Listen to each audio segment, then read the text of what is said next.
السلام علیکم ورحمۃ اللہ وبرکاتہ۔ بسم اللہ الرحمن الرحیم۔ ولا تقولوا لمن يقتل في سبيل الله اموات بل احیاء ولکن لا تشعرون۔ ناظرین، آج کی ویڈیو بڑی ہی اہم ہے اور اگر آپ مکمل دیکھیں گے تو انشاءاللہ آپ کا ایمان بھی تازہ ہوگا اور بہت سی آپ کی مسٹیک جو ہے غلطی ہیں وہ بھی درست ہو جائیں گی اور جو بھی ذہن کے اندر غلط فہمی ہے وہ بھی آپ کی دور ہو جائیں گی۔ تو ناظرین،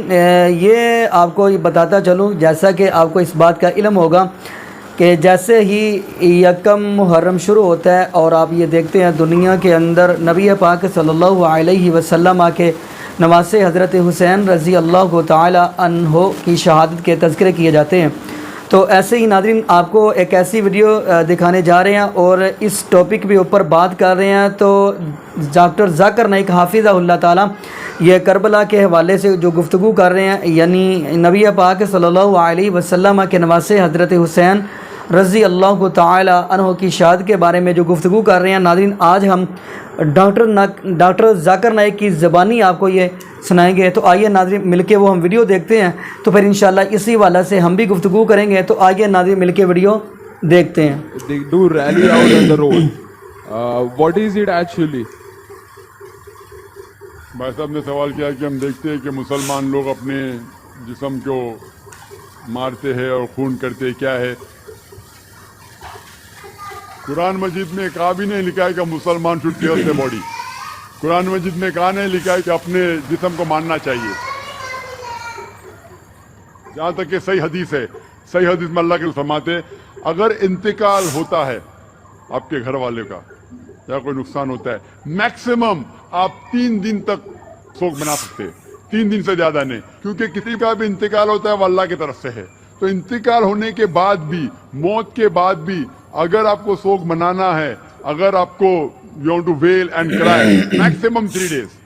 تو یہ قرآن اور حدیث کے مطابق نہیں ہے، اور کوئی بھی کرتا ہے تو قرآن کے خلاف کرتا ہے۔ مفتی صاحب جو کہہ رہے ہیں کہ یزید کو سارے علماء کہتے ہیں کہ کوئی بھی تعریف نہیں کرتا، بالکل غلط ہے۔ جہاں تک کہ یزید کی رائے ہے مسلمان علماء میں اور مسلم عام میں، ان میں اختلاف ہے۔ کچھ کہتے ہیں کہ انہیں قرض کرنا چاہیے، لعنت بھیجنا چاہیے، کچھ کہتے ہیں خاموش رہنا چاہیے، کچھ کہتے ہیں کہ ان کے اوپر رحیم اللہ کہنا چاہیے میں اللہ، اور یہ کہے کہ کوئی بھی عالم نے نہیں کہا، یہ بالکل غلط ہے۔ اگر آپ پڑھیں گے امام غزالی کو پوچھا گیا تھا کیا ہم اسلام کی بنیاد دعا کر سکتے گا نہیں، تو انہوں نے کہا کہ آپ جب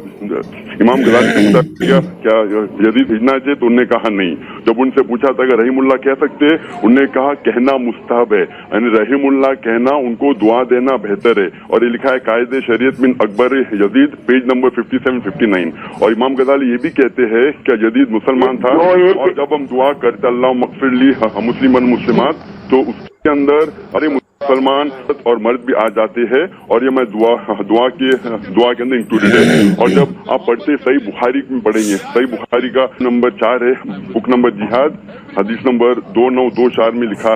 ہے شخص جنگ کانسٹینٹینوپل میں حصہ لیں گا، اللہ کے رسول نے اشارت دی کہ وہ جنت جائیں گے۔ اور اگر آپ شرح میں پڑھیں گے حافظ ابن عسقلانی، وہ کہتے ہیں کہ یزید تھے کہ کمانڈر۔ تو صحیح بخاری کے حساب سے یزید رسول نے بشارت دی ہے جنت کی، تو جو شخص کو جنت کی بشارت دی ہمارے رسول نے، ان کے اوپر لعنت بھیجنا غلط ہے۔ جی، آپ یہ بھی کہہ رہے ہیں کہ اسامہ بن لادن اگر امریکہ کو آتنکت کر رہا ہے تو پھر وہ صحیح ہے اور پھر ہر کو آتنکوادی ہونا چاہیے، اس پر آپ کیا کہیں گے؟ اسٹیٹمنٹ آؤٹ آف کنٹیکسٹ، میں نے کہا کہ آتنکوادی وہ شخص ہے، دہشت گرد وہ شخص ہے جو کہ اس کے دل میں دہشت پیدا، مثال کے طور پہ اگر کوئی چور پولیس کو دیکھتا ہے تو اس کے دل میں دہشت پیدا ہوتی ہے، تو پولیس اس چور کے لیے دہشت گرد ہے۔ تو اسی طریقے سے اگر اسامہ بن لادن اسلام کے دل میں دہشت پیدا کر رہا ہے، تو جو بھی انسان اسلام میں دشمن اسلام کے دل میں دہشت پیدا کر رہا ہے تو وہ صحیح انسان ہے۔ تو یہ آؤٹ آف کانٹیکسٹ رپورٹ کیا جاتا ہے۔ ایک سیکنڈ ذاکر صاحب، ہمارے ساتھ مفتی صاحب بھی ہیں۔ مفتی صاحب کہہ رہے ہیں ذاکر نائک کی اسامہ بن لادن کو لے کر جو آؤٹ آف کانٹیکسٹ اس کی بات کی جا رہی ہے، اس پر آپ کیا کہیں گے؟ جی مفتی صاحب، کیا آپ میری آواز سن سکتے ہیں؟ دیکھیے، اسلام جو ہے وہ قرآن و حدیث کے اوپر مشتمل ہے، اور قرآن و حدیث جو ہے وہ 23 سالہ دور میں ہے کبھی اس میں جاڑا آیا ہے، کبھی برسات آئی ہے، کبھی حکم ہوا ہے کہ کدو کھاؤ، کبھی یہ منع کیا گیا ہے کدو نہیں کھاؤ، کبھی یہ کہا گیا کہ بیت المقدس کی طرف نماز پڑھو، اور کبھی کہا گیا مکے کی طرف نماز پڑھو، اور کبھی یہ کہا گیا ہے کہ جب تم کو کعبے کی سمت نہیں معلوم ہو تو تم جس طرف بھی اللہ کا نام لے کر کھڑے ہو جاؤ گے اللہ تم کو وہاں پر ملے گا۔ تو دیکھیے اسلام دو ایک کتابوں کو، دو ایک جملوں کو رٹ لینے کے اوپر نہیں ہے، بلکہ اسلام ایک ایسا سمندر ہے کہ آپ جتنا غوطہ لگائیں گے اتنا ہی آپ کو اچھے اچھے موتی ملیں گے۔ انہوں نے دو چار باتیں رٹ لی ہیں، لیکن امام علی کا بھی رد کیا گیا ہے، اور جو حدیث بیان کی گئی ہے کہ یہ یزید کے متعلق ہے اس حدیث کو بھی منع کیا گیا ہے کہ یہ حدیث اس کے اوپر صادق نہیں آتی ہے۔ اور غزالی لوگ کہتے ہیں کہ غلط ہے تو لوگ یہ فتویٰ دیں گے کہ امام غزالی بھی کافر ہے، نعوذ باللہ۔ اگر امام غزالی کو کافر نہیں کہہ سکتے، کہتے ہیں کہ ہم رحیم اللہ کہہ سکتے ہیں یزید کو، میں ان کی بات کو تسلیم کرتا ہوں، آپ مت مانیے، یہ میری رائے ہے، اور کئی علماء نے ان کو رحیم اللہ کہا۔ آپ کو بات ماننے کیا مانو نہیں ماننا، کیا آپ کہہ سکتے ہیں کہ امام غزالی کافر تھے؟ آپ میرا کہہ سکتے ہیں کہ امام غزالی کافر ہے کیا نہیں؟ میں جانا جو لوگ نے فتویٰ کہتے کہ جو ذاکر نائک کہہ رہا یزید کے اوپر دعا کرتا ہے رحمتا ہے، ہمیں اللہ بھی کہتا ہے وہ کافر ہے، تو یہ سارے یہ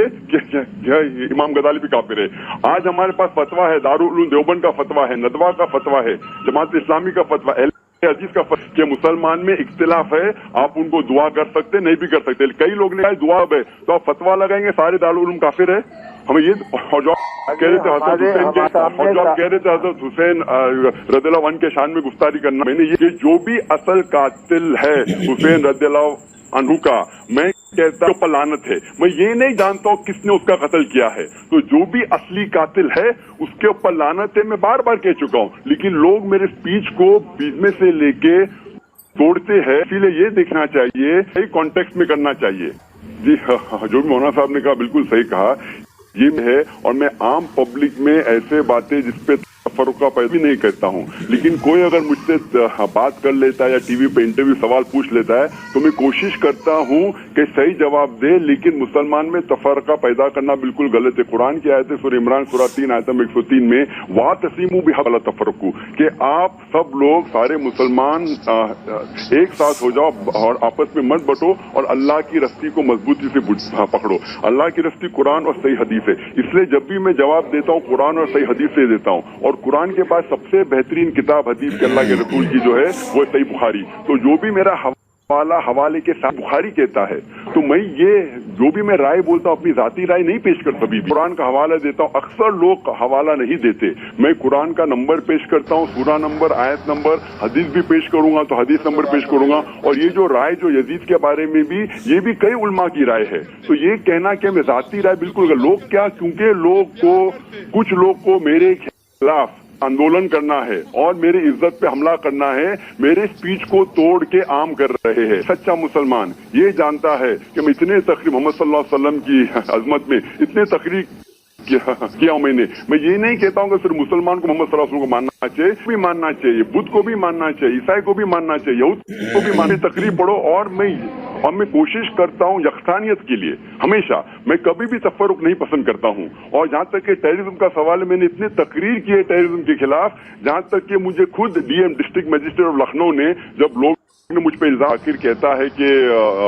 مسلمان ٹیررسٹ ہونا چاہیے، تو وہ اگروال صاحب جو ڈسٹرکٹ مجسٹریٹ لکھنؤ کے، خود وہ لوگ کو جواب دیا کہ آپ آؤٹ آف کانٹیکس کوٹ کر رہے ہیں، یہ کانٹیکس ہے کہ جو لوگ بلاತ್ಕಾರ کرتے ہیں، ریپسٹ ہے، کرمنل لوگ کے لیے دہشت پیدا کرنا چاہیے، جس طریقے سے پولیس کرتی ہے، تو لوگ آؤٹ آف کانٹیکس کوٹ کر رہے ہیں اپنے فائدے کی وجہ سے اور میرے پہ کیچڑ اچھالنے کی وجہ سے، اور جب تک میں حوالہ دے تو لوگ کو اگر اعتراض ہے تو بولنا چاہیے، قرآن کی آیت نے لوگ کو بولنا چاہیے، حدیث میں نے کہا کہ صحیح بخاری کی شرح میں لکھا ہوا ہے، اور حدیث میں آتا ہے صحیح بخاری کی والیوم نمبر 4 بک آف جہاد حدیث نمبر 2924 کہ کیا جو بھی اس پارٹ لے گا، جو بھی جنگ کے کانسٹینٹینوپل میں حصہ لے گا، اس کو اللہ کے رسول نے بشارت دی جنت کی، اور اگر آپ دیکھیں گے شرح میں لکھے حافظ ابن عسقلانی وہ کہتے ہیں کہ اس جنگ کے اندر جو امیر تھا، جو سردار اس کا وہ یزید تھا، تو یہ کہہ رہے حافظ عسقلانی کہ ذاکر جو کہتا ہے یزید کے بارے میں، یزید کو دعا کرنا اگر